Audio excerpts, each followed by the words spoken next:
Are you ready for some football? That's right, it's opening day in the NFL, but we don't do NFL. We do comedy. I am Dennis Wirth from Funny Like a Clown podcast. This is episode 36, September 8th, 2019.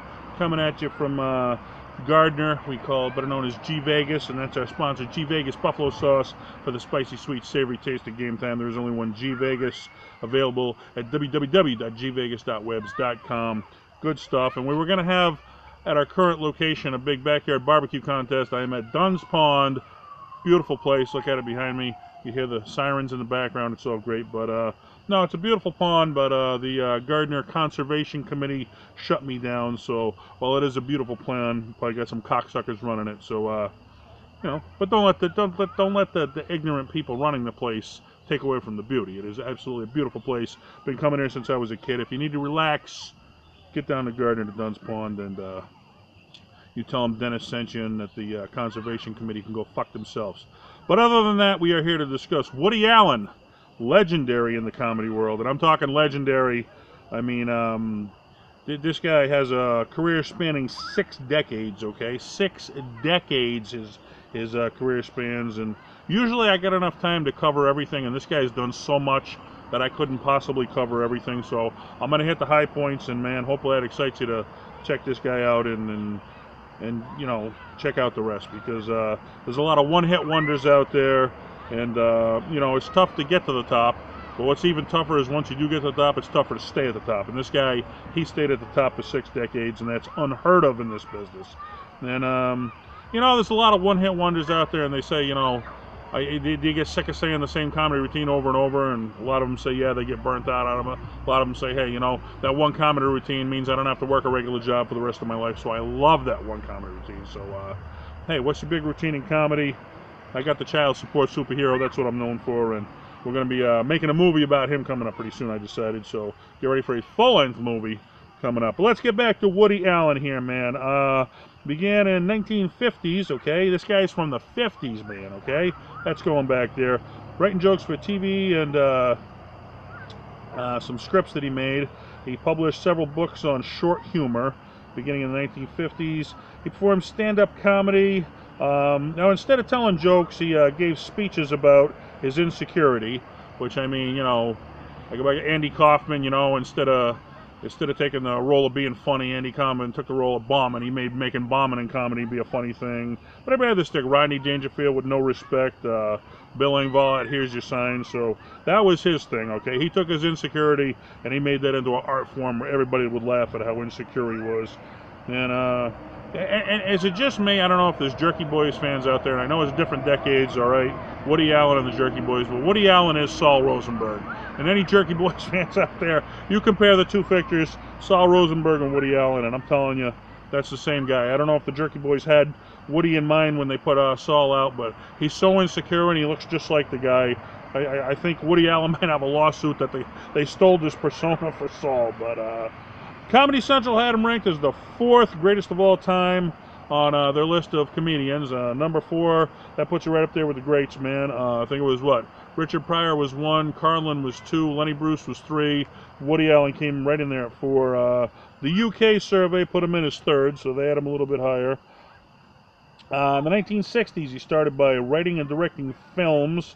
He alternated between comedy and drama, which, I mean, you know, you can only do so much and then you get typecast, you know, they call it, like Robin Williams. He was known for the comedies, and I remember, I forget the name of the film, but he did one where he worked at a photo mart and he was a real dark character, and he took the, you know, photos of the families that were having them developed, and he became part of life and broke into the house. A real dark character, which, you know, you're used to seeing Robin Williams as a fun-loving character, so, but he had to do something different, because you can only take so much of the same. Here he comes, my buddy John Nelson, Funny Like a Clown podcast.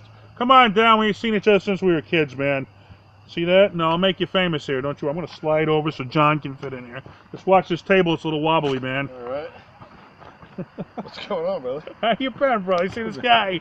We were teenagers, man. Say hi to the people out there. Hi, people out there. We were hanging out at freaking donut shops and shit, man, but now we're here at Dunn's Pond, so it all comes full circle years later. What have you been up to? Headphones, cigarette, coffee. I didn't know it was him. I seen him in the parking lot. I was sitting. I thought It was the pre-shit. Get ready to exercise with a cigarette and a coffee. I'm like, go, man, go. Go get him, brother. What are you going to do? Said. But what have you been up to since we were teenagers? Anything good? No, health problems. Oh, well, we're all getting old, man. None of us are getting younger. Coffee, cigarettes. Coffee, cigarettes, whatever it takes, yeah. All right, we're discussing Woody Allen. You know Woody Allen? Oh, yeah. What are your opinions on Woody Allen? Favorite movie was Take the Money and Run. Take the Money and Run. Yeah, I was seeing a lot of his movies, man. Like the titles of them, we say is like, you know, who didn't say Take the Money and Run is a reference to something, and who knew it was a movie title, right? But Comedy Central, we just talked about, had him as the 4th greatest comedian of all time. The UK had him as 3rd. And, you know, he was alternating between comedy and drama. We were saying, like, John Travolta, everybody remembers a good guy, but then he did Pulp Fiction because he had to do something different to get recognized again because he was too big. Burt Reynolds, he's taking off somewhere. No, just sitting out for a minute. We got Burt Reynolds. I mean, he was known for what? Smokey and the Bandit, Cannonball Run, but he did Boogie Nights, and that was how he made his comeback, was by doing something different. So, in the 60s and 70s, he was considered the new wave of filmmakers with over 50 films to his credit, and that's why I said, you know, I could talk about him all day. I can't cover all 50 films, so we're going to hit the high points here, but you don't get no higher than 4 Academy Awards, 3 for Best Screenplay, 1 for Best Director. 2011 PBS televised a biography about Allen. There was a documentary on its series American Masters, and hey, if you're in there with Big Bird and Sesame Street, PBS, you don't get no bigger than that. That's his career. Born and raised in Brooklyn. His parents didn't get along, and damn it, I can relate to that one, man, because me and my ex, we didn't get along too good, and that's why I am the child support superhero. But that's for another day, isn't it? You know, most comics, yeah, well, my dad was in the military. I think he had shell shock or some shit, but, you know, they gear you for war. If there ain't no war going on, they'll make a war right there in the neighborhood with somebody else. That's what I grew up. So I can relate to him. But a lot of comics, you know, they stayed quiet. I stayed quiet. I said one word, my father would yell at me when I was young. Now it's all coming out of me doing comedy as I'm older. So, I mean, if a lot of comics, they have a dark past, okay? Because that's how they deal with it, is through comedy. And perhaps that's how I'm dealing with my ex, is through comedy and dealing with her. At 17, he wrote jokes and sold them to newspapers, to columnists, okay? This guy wasn't messing around. I mean, I was actually 15, I'll go on to say. Started at 15 years old. A lot of people, they sit by this phone, they wait for things to happen. Other people to go out and make it happen. This guy's 15 years old, and he's sending in, you know, jokes to newspapers, seeing if he can sell them. That's, you know, screw the newspaper route. I'm doing what I love to do. I went to New York University studying film. He dropped out after failing a course on motion picture production. Now here's one of the greatest directors of all time, and he bombed out of college for failing a class on motion picture production. So the college ain't always the way to go, you know. I mean, just don't ever, you know, let somebody tell you you're not good enough to do what you love to do. That's all I can say about that. They go to school to teach that stuff, but they can't teach you passion. They can't teach you love. They can't teach you that sort of stuff. You know. And even me, I've been successful at comedy, and there's a bunch of comics coming up, and they're more concerned about what I'm doing than what they're doing. You know, I was like, well, I know what I'm doing. Why don't you worry about what you're doing? Worry about me later. But let's see here. Was at 15, he wrote jokes and he sent them to Broadway, to various writers on Broadway, to see if they would buy them. Now, how many 15-year-old kids would think to send jokes to friggin' people on Broadway to see if they'd buy your jokes at 15? Well, this guy was active, okay? And when you're active, you make things happen. At 19. He was invited to join NBC as a writer for programming, so I guess all his letters paid off eventually. This was followed by a job on NBC's Comedy Hour in LA. He began writing for them. He wrote scripts from there to the Ed Sullivan Show, The Tonight Show, and Caesar's Hour, and other TV shows. So this is where it really started. I mean, can you imagine just sending in some jokes and mailing them in, and from that, getting hired to work as a writer? From that, you're on some of the biggest shows of all time. And then, you know, this is what pays off for these guys in the business. Worked alongside people like Mel Brooks, Carl Reiner, Larry Gelbart, Neil Simon, and Danny Simon. He wrote jokes for Candy Cameron. I remember my parents watching Candy Cameron as a kid. I don't know, he appeared in some of the episodes too. But that was one of the funnier shows of the time. I mean, it wasn't edgy, but back then you had to be really careful about what you did. He wrote jokes for Buddy Hackett and Bob Hope. And anybody remembers Bob Hope? He did so many military benefit shows. Hats off that he did for the military, man. Whenever there was a war, Bob Hope was there to entertain the troops. And who knew he was telling jokes written by Woody Allen, right? I think Woody Allen made a joke. He called him, he was half a legend or something like that. It was some backwards joke he made about Bob Hope. But hey, you're in there with the big names, right? The 60s and the 70s, he performed stand-up to supplement his income, which, I mean, even the big stars of today, I mean, if you go on Saturday Night Live into today, they only pay you like $1,000 to appear on Saturday Night Live. That's mainstream television, but the popularity from appearing on a show like that, you go to the nightclubs, and then that's where you make your money, is the live shows. So, you know, you don't really make a lot being on TV, but the popularity from that'll get you booked, and the live shows is where you make your money. So he supplemented his income doing stand-up comedy in the 60s and 70s. And let's see, November 1st, 1963, that led to his first appearance on Carson's Tonight Show. And, you know, nowadays there's so many late-night shows that if you get on, it's good, but it doesn't make you. Back then, if you were on Carson's Tonight Show like that, you're a made comic.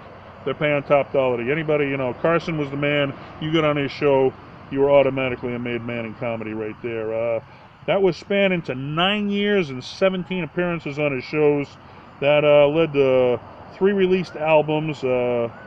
Woody Allen, a self-titled one. Woody Allen Volume 2. And the 3rd Woody Allen album, so you don't have to have catchy names on an album to have them sell. He was good enough where he just self-titled them, and they took off like wildfire. Let's see, in 1965, he started his own TV show, The Woody Allen Show, in Great Britain, okay? So now this guy's over in Great Britain now, got his own TV show over there. So you're not just limited to, you know, the United States, but, after that, he performed on CBS's Billy Graham Show and the Andy Williams Show. And if you're an old guy like me, I mean, these are, I mean, my parents watched these, but I remember these were the biggest shows of the time back then. I mean, this guy's, you know, at the top of his game if he's appearing on these shows right here. They're not easy to get on. They don't let anybody on. Let's see, in 1966, he wrote a play, Don't Drink the Water. Film about it played by Jackie Gleason followed that. Years later, they did a second version, and it was played by Michael J. Fox. So, I mean, he's in the biggest names of the time, so let's play right in here. Played Against Sam with Diane Keaton, The Floating Light Bulb. The first movie that he wrote in the screenplay was What's New Pussycat. You remember that one, John? What's New Pussycat? Yes, sir. Now, those are terms we'd use as kids. Hey, what's new, Pussycat? We had no idea what we were talking about. It just sounded cool, and come to find out it was a Woody Allen movie from 1965. Let's see. First directed What's Up, Tiger Lily? That was the first one he directed. He directed and starred in Take the Money and Run. And we said that one as kids, right? Take the money and run. And who knew that was a Woody Allen film? Played Against Sam. Let's see, Annie Hall and the Manhattan. Those were his 2 big ones. He won Academy Awards for that. And my buddy Michael Buster McMahon, he mentioned Annie Hall as one of his favorite Woody Allen moments. And guys winning Academy Awards, hey, you don't get no better than that, do you? Take the money and run with the Academy Award right there. Let's see. In the 1980s, he did the Stardust Memories, Midnight Summer Night Sex Comedy. In the 90s, Shadows and Fog, Everyone Still Loves You, which Everyone Still Loves You was with Fred Astaire and Ginger Rogers.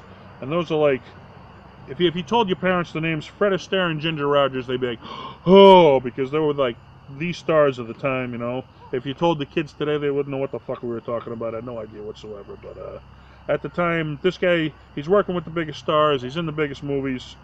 And like, who does this for 6 decades? You know, if you do it for 1 year, even Eddie Murphy, he was the biggest box office draw. He was on Oprah Winfrey and said, "You're the biggest box office draw." He's like, "Yeah, it's only for 1 year, though." Okay, well, you're proud of your accomplishment. How many people can make it last 6 decades? And speaking of Eddie Murphy, I just heard he's coming back, man. He's doing stand-up 2020. He's going to be doing a stand-up tour. And the big joke, I said, how much are you going to pay tickets for that? Because I wanted to go see Aerosmith, and Aerosmith was like 100 to 300 for shitty seats, 300 to 500 for good seats.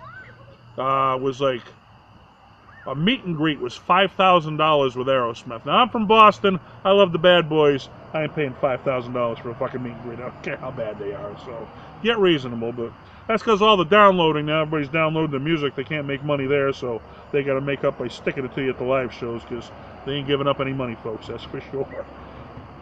All right, let's see. He appeared in Just Shoot Me. Now, these are getting more of our time here. Just Shoot Me and Hey, there's a little bug on the screen there, and I hope I don't get triple E from him, but wow, it looks like a little bumblebee. I'm not going to mess with him because they say bees give us honey or shit, so the bee can be part of Funny Like a Clown contest if you go out and flew off. So they said bye to the bee. Appeared in Just Shoot Me. Now, I remember that show. That was one of the shows more from our time we're getting into. He did voiceover in the animated film Ants, and I remember Ants. My kids saw that, and I remember he had the little plastic friggin' ants there he was playing with. It was a big movie at the time. In 2005, he did Match Point. 2008, Whatever Works. 2010, A Midnight in Paris. Blue Jasmine was in 2013. Now, here's where I want to get into. 2013, Blue Jasmine was with Alec Baldwin, Andrew Dice Clay, and Louis C.K. So here's a guy in 2013 working Louis C.K., Alec Baldwin, Andrew Dice Clay, some of the biggest people of our time. And he started working with guys like Mel Brooks and Jackie Gleason, okay? Now, that tells you right there the career the guys had, from going from names like that to names like the guys that we played to in 2000. So right along his whole career, he's been working with the best of all time right there. 2015, Amazon Prime hired him to direct a half-hour TV series. So they paid tribute to his greatness. They said, you know, come on and do this thing. But in 2019, Amazon dropped him, which led to a $68 million lawsuit that they said they gave, I forget how he worded it. It was like foggy reasons as to why they fired him. They said in general they didn't give a specific reason why they fired him, and you can't just, you know, back out of a contract for shady reasons. You have to have a reason, and they didn't have one. So $68 million. You can imagine how much that guy's making, you know? $68 million to appear on Amazon Prime to do a half-hour show. That's where the money's at. How much is Eddie Murphy, all these guys, how much they got in their bank account? I'd do a show for $1 million. I do charity. Some nights I do it for nothing. I give the charity the money. But if you're into the money thing, they're making the money, man. Let's see. He did theater. He did music. He did TV. He did movies, directing, acting, and screenplays. I mean, the guy just did it all, you know? I mean, for 6 decades, starting out from black and white TV, going to the internet, Amazon, you know, Prime. That's like one generation to another. But I did want to bring up, I mean, there's a few points I guess I almost didn't want to cover this because it's a private thing, but he had a clouded career, and I think part of the reason Amazon dropped him was that he had allegations of an inappropriate conduct with one of his children. And if you looked into it, it was more of a thing that his ex-wife, like, accused him of doing because they were in a big custody battle, and it came out that he was innocent. It was proven that he never did it. It was more, she just accused him of it, trying to win custody of the kids. He went to court trying to get full custody, saying, hey, you pull crap like that, I should get custody of the kids, because if you're going to go dirty and, you know, lie like that, you don't want the kids with him. The judge said, you know, even though you're innocent, we don't know if it's true or not, and I'm not going to put the kids. He didn't get custody of his kids, which, you know, back then it was a tough time. It's a tough time now for dads. It was even tougher back then. So even this guy's proven innocent, and you know the allegations have still haunted him. The Amazon.Prime's dumping him over something he was found innocent over. So that's you know, that's how the allegations haunt you. And you know what happened to his wife for making all these allegations and ruining the guy's life? You know what happened? Nothing, okay? And there's the problem with the system, because the bitch should be in jail for freaking accusing somebody like that when it's not true. It's a sick, sick thing, and it needs to stop, and dads need to get rights, and that's why I'm putting out a movie. You get ready for it. The Child Support Superhero. I got a short film coming out from Preacher to Prophet, a Sam Kinison story that's getting released in a few weeks. That's a short film. I'm making a full film about the Child Support Superhero, and each time the things get better, and this will be my best work I've ever put out. Let's see. Things you didn't know about Woody Allen. Him and his New Orleans jazz band play every Monday night at the Carlisle Hotel in Manhattan, and they've done that for years. So here's a guy who's so busy acting and directing and everything, and he still finds time to do what he loves to do, apparently jazz music, and performing every Monday night in Manhattan for years. So if you want to see him play some jazz, go down and say hi, right? He marked his influences as Bob Hope, Groucho Marx, Charlie Chaplin, Mort Shy, and W.C. Fields, which those are the legends of I mean, our legends of our time. You're Richard Pryor, George Carlin, you know, Lenny Bruce, Eddie Murphy, Rodney Dangerfield. But you know, who are these guys' legends? This was before our time. You know, we know these names, but we didn't see them in action. We can see the old footage, but you know, Bob Hope, as I said, I remember watching him on every TV special when my parents were watching TV. You know, he was on Entertaining the Troops. Groucho Marx. Of course, we've all heard of him, but how many people? I mean, I had some old tapes of his when he used to do radio, and he did some TV, but he was bigger in radio. He was the Howard Stern of his time of radio, Groucho Marx. And he was edgy for the time, nothing like Howard, but for the time, he got in a lot of trouble for doing some of the stuff he did on radio.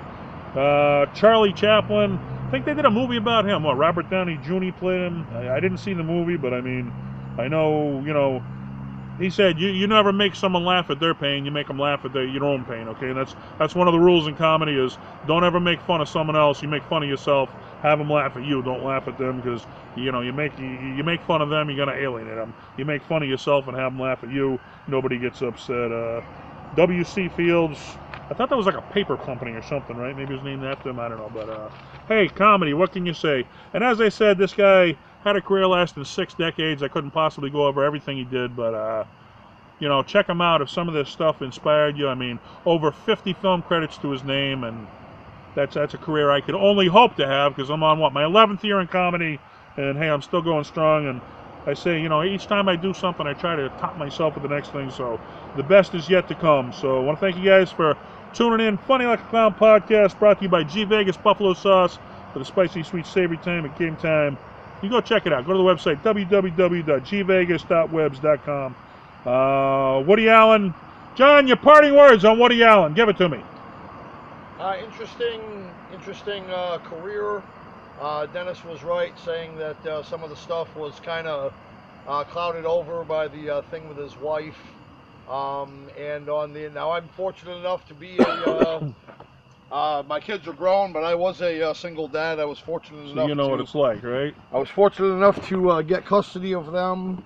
What this man is doing is a good cause, and he's going to continue to fight the good fight. Right. Because children need mom and dad equally. They don't need parents. They don't need paychecks. They need parents. And when you get dirty like that, I mean, you know, when you start slandering the other parent, that just hurts the kid. And you think you're doing it in the best interest because you're hurting the kid first. And did you go to the dealing with divorce class? Oh yeah. Yeah, I had to go to that. And the first thing they teach you is don't put the kid in the middle. It's between you and the other parent. Whatever you do, and everybody puts the kid in the middle, and that's why it's a broken system. It's supposed to be what's in the best interest of the children. It's supposed to be. And he went through it, I went through it, Woody Allen went through it, and hopefully nobody else has to go through it. So, until next time, from Dunn's Pond in G Vegas, I'm with my childhood buddy, John Nelson, and we'll catch you next time. Funny Like a Clown podcast. Good night.